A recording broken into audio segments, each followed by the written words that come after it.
Atpažink save kitame yra mūsų pagrindinės programos kaip ir šūkis, šiemetinio festivalio šūkis – Atpažink save kitame.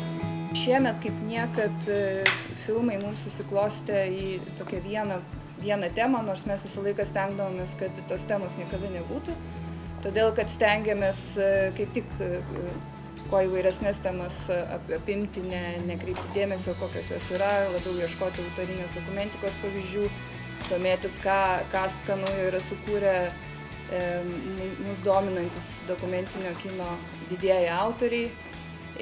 Bet šiemet kažkaip sudėliojom programą iš 8 filmų ir pamatėm, kad jos vienyje viena tokia labai leitmotyvinė linija.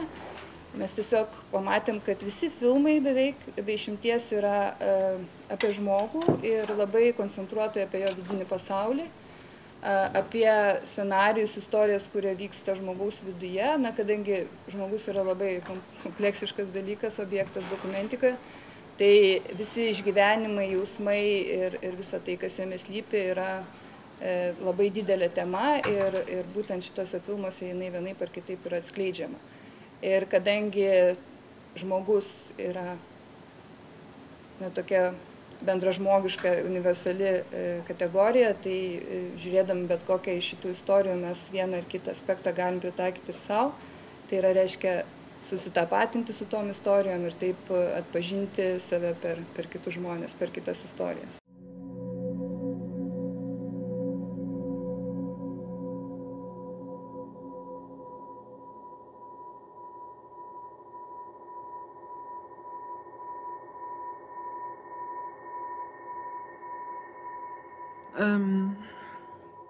Vor allem war es das Problem, dass es einfach unheimlich belastend ist, so jemanden in der Familie zu haben, so nah. Ja, das ist immer wie so etwas, was einen so runterdrückt. Auf der anderen Seite, denke ich, hatte das natürlich auch den Vorteil, der eigentlich kein Vorteil war, scheinbar ein Vorteil, dass man nicht über die eigenen Eltern nachdenken musste, was die gemacht haben. Also Heinrich war so schrecklich in dieser Familie, das war so ein großes Monster, dass alle anderen aus der Familie, alle anderen Verwandten, die auch begeisterte Nazis waren, völlig unwichtig wurden. Über die hat keiner mehr gesprochen, da hat keiner Fragen gestellt.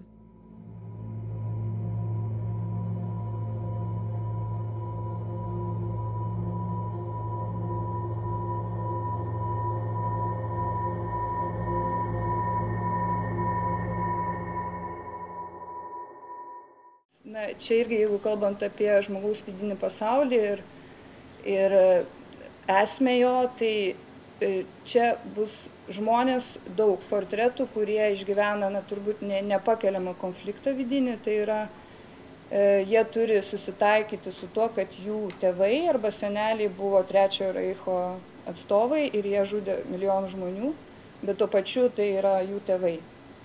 Tai apie tas visas strategijas, kaip jie su tuo taikosi, ar nesusitaiko, ar susitaiko, ir yra šitas filmas, vidinė strategija su. Ir iš tikrųjų irgi filmas keliantis daug klausimų ir tokių minčių ir nenori tu kažkaip pervertini daug dalykų gyvenime, nes ne taip dažnai yra kalbinami žmonės, kurie irgi savaip yra aukos, bet iš kitos pusės yra aukos. Tai yra žmonės, kurie tiesiog nuskriausti likimo ir turi gyvenime tokia didžiulę problemą, kaip įspręsti tą, žodžiu, išlikimo su buvimo, su realybė klausimą. Это маленький кинотеатр и атмосфера хорошая. И я так подумала, если я со своим приездом могу поддержать этот фестиваль, этот кинотеатр, я приеду. И еще очень уникальный случай, что на этом фестивале показывают 2 моих фильма. И что, ну, уникально для меня тоже, потому что, ну, как бы в конкурсе мои фильмы соревнуются один с другим.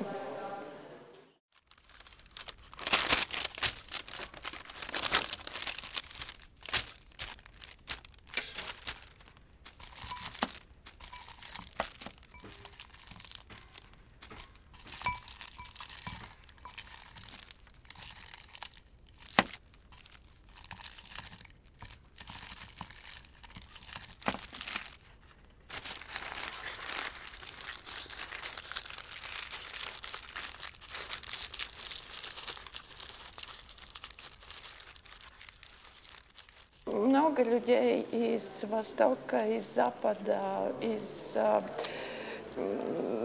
Севера, из Юга. И всегда люди, в принципе, говорят о деньгах. Но деньги, ну, они нужны, но с деньгами только, ну, кино не сделаешь. А когда я говорю, что мне хорошо, то я так иногда думаю, я поступила в ВГИК, в киношколу, потому что мне нравилось, я хотела делать кино, и мне очень нравилось смотреть кино. И я до сих пор вот это, как бы, это все сохранилось. Я действительно, как бы, ну да, но это все вот, я смотрю кино, и я делаю кино, и меня это, ну как, я не могу сказать, что это очень легко. Ну, если было бы это очень легко, тогда бы это было уже, ну, как бы надоело, может быть. Это трудно иногда, и, может быть, больше трудно, чем легко, но я не жалуюсь, нельзя жаловаться. Я, конечно, не видела все литовские фильмы, но я что-то вижу на фестивале. Но, по-моему, проблема такая, что наши кинематографы, они по численности очень маленькие. Да? Но еще документальное кино, оно производится, но если там число игровых фильмов на одной руке можно сосчитать, то, по-моему, очень трудно говорить о каких-то тенденциях. Мы можем сравнить, например, может быть, мои фильмы и фильмы Шарунас Бартас, но это мы сравниваем два человека, но мне очень трудно говорить о латышском кино, потому что эти фильмы, их немного, и они разные. Было такое время, например, когда в Латвии производилось 2 игровых фильма в год. И когда мне спрашивали о тенденциях латышского кино, то я говорила, хорошо, вот только что видели 50% латвийского кино. Ну, мы можем говорить обо мне, но не о латвийском кино, исходя из этого одного фильма. Хотя, с другой стороны, я думаю, что в мире так и делают. Наш фильм попадает на фестивалях. Это не только мой фильм, но тогда это точно фильм, по которому судят о латышском кино. И также с литовскими фильмами.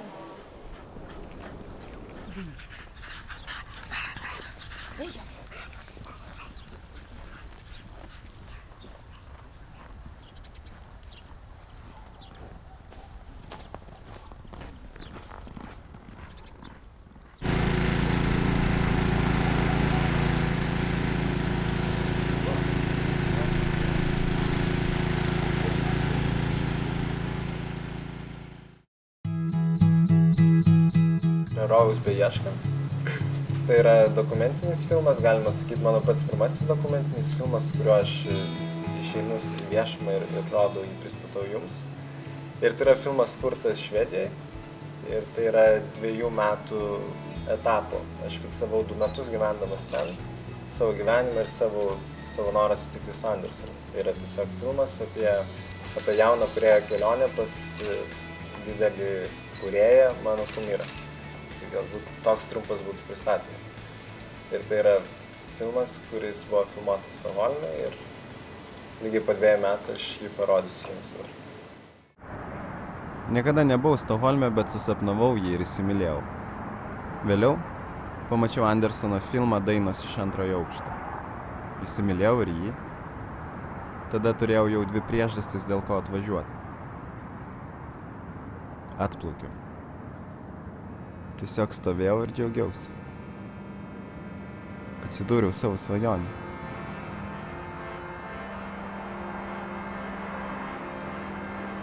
Mano svajonių miestas tolsta. Gal kažkas klausimų turi Tomui apie patį filmą? Buvo labai paprasta? Ne, paprasta nebuvo. Buvo labai nepaprasta ir iš tikrųjų tai yra 20 minučių filmas trumpometro. Bet aš su juo gyvenau 2 metus, tai nėra labai ilgas laiko tarpas, bet galvojant apie metrą, tai vis tiek yra gana ilgas laiko tarpas. Ir buvo nepaprasta dėl to, kad man reikėjo prisijaukinti Švediją visų pirma, kiek aš ją spėjau prisijaukinti per tuos 2 metus, išmokti švediškai kalbėti. Reikėjo patekti pas Roy Andersoną, nes yra super mega žvaigždė Švedijai ir netaip lengva jam paskambinti.